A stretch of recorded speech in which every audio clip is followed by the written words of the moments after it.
So எல்லாருக்கும் வணக்கம்.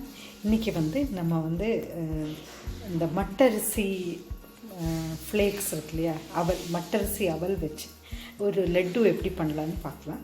So நான் அதுக்கு ஒரு கப்பு மட்டரிசி அவல் எடுத்திருக்கேன். ஒரு கப்புங்க, ஒரு மெஷர்மெண்ட்டு. அதை கொஞ்சம் நல்லா என்ன பண்ணலான்னா ஒரு இதில் போட்டுட்டு வறுத்து எடுத்துடலாம். நல்லா கிறிஸ்பி ஆகிற வரைக்கும் நம்ம நல்லா இதை வறுத்து எடுத்துடணும். ஸோ இது கொஞ்சம் கிறிஸ்பி ஆகிற வரைக்கும் நம்ம வறுத்து எடுத்துடலாம் ஃபஸ்ட்டு. ஸோ சிம்பிளே வச்சு வறுத்துருங்க.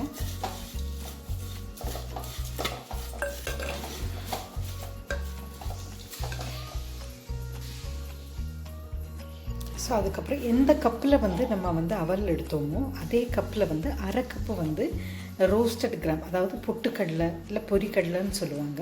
ஸோ அதை ஒரு அரை கிளாஸ் எடுத்துக்கோங்க. இதை நம்ம மிக்ஸி ஜாரில் போட்டு பவுட்ரு பண்ணி தனியாக வச்சுக்கலாம். ஸோ நம்ம பொட்டுக்கடலை மாவு ஹாஃப் கப்பு பொட்டுக்கடலையை அரைச்சி மிக்சியில் பவுட்ரு பண்ணி ஆட் பண்ணிக்கிட்டோம். தனியாக வச்சுக்கலாம் ஃபஸ்ட்டு.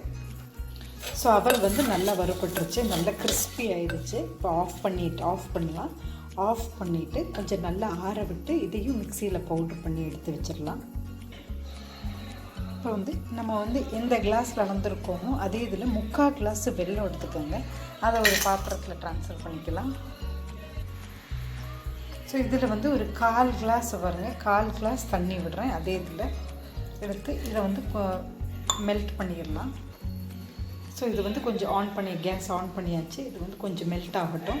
மெல்ட் ஆகி ஒரு கம்பி பதத்துக்கு கிட்ட ஒரு கம்பி பதம் வர மாதிரி பார்த்துட்டு அதை நம்ம ஃபில்டர் பண்ணி அந்த இதில் ஊற்றிடலாம்.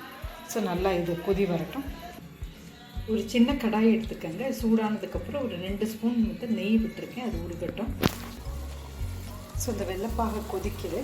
ஒரு ஸ்ட்ரிங் கன்சிஸ்டன்சிக்கு வந்தால் போதும். ஸோ நல்லா கிளறி விட்டுருங்க. ஒரு ஸ்ட்ரிங் கன்சிஸ்டன்சி. ஸோ நல்லா இது வரட்டும், வெயிட் பண்ணல. ஸோ ஒரு ஸ்ட்ரிங் கன்சிஸ்டன்சி பாருங்கள், ஒரு ஸ்ட்ரிங் கன்சிஸ்டன்சி வந்துருச்சு. ஓகேங்களா? ஸோ இப்படி ஒட்டி பார்த்தோன்னா இங்கே பாருங்கள், இந்த மாதிரி எடுத்து நம்ம கையில் இப்படி எடுக்கும்போது இந்த மாதிரி வரும் ஒரு ஸ்ட்ரிங். ஓகேங்களா? ஸோ ஒரு ஸ்ட்ரிங் கன்சிஸ்டன்சி வந்துருச்சு. ஸோ ஆஃப் பண்ணிடலாம், அவ்வளோதான். ஸோ ஏற்கனவே நம்ம இந்த அவில் பொடிச்சு வச்சுருக்கோம், வறுத்து பொடிச்ச அவல் பொடி. அதே மாதிரி பொட்டுக்கடலையை வறுத்து பொடிச்சிட்டு டைரெக்டாகவே பொடிச்சிக்கலாம் நீங்கள், இல்லாட்டி கொஞ்சம் ஸ்லைட் ரோஸ்ட் பண்ணி ஆற வச்சு கூட பொடிச்சிக்கலாம். பொடிச்சது அதுக்கப்புறம் கொஞ்சமாக ஏலக்காய் தூள் ஆட் பண்ணியிருக்கோம். அதுக்கப்புறம் இந்த ட்ரை ஃப்ரூட்ஸ் எல்லாம் நம்ம நெய்யில் வறுத்து ஆட் பண்ணியிருக்கோம். ஓகேங்களா?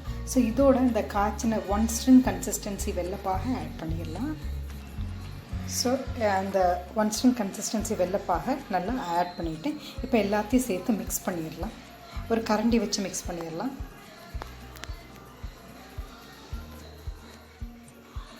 ஸோ பார்த்திங்கன்னா இந்த மாதிரி கையில் உருட்டை வரும். இப்போ கொஞ்சம் நெய்யில் தடவி இந்த மாதிரி நம்ம இந்த மாதிரி உருட்டி கூட வச்சுக்கலாம். இல்லாட்டி உங்கள் கிட்ட மோல்டு ஏதாச்சும் இருந்துச்சுன்னா இந்த மாதிரி ஷேப் கட்டர்ஸ் இருந்ததுன்னா அதை வச்சு கூட நம்ம அதுக்குள்ளே கூட கட் பண்ணி இந்த மாதிரி போட்டுக்கலாம். ஓகேங்களா? ஸோ இந்த மாதிரி பண்ணிடுங்க. ஸோ அவ்வளோதான், நம்ம எல்லாத்தையும் உருட்டி வச்சாச்சு. ஸோ இது அவல் உருண்டை ரொம்ப டேஸ்டியாக இருக்கும், அந்த ரொம்ப ஹெல்த்தியானது. ஓகேங்களா?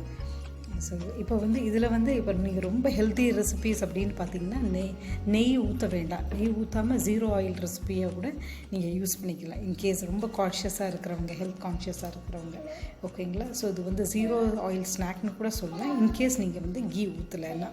ஓகேங்களா? ஸோ கண்டிப்பாக ஃப்ரெண்ட்ஸ் உங்கள் வீட்லேயும் ட்ரை பண்ணுங்கள். So very happy Krishna Jayanti to one and all.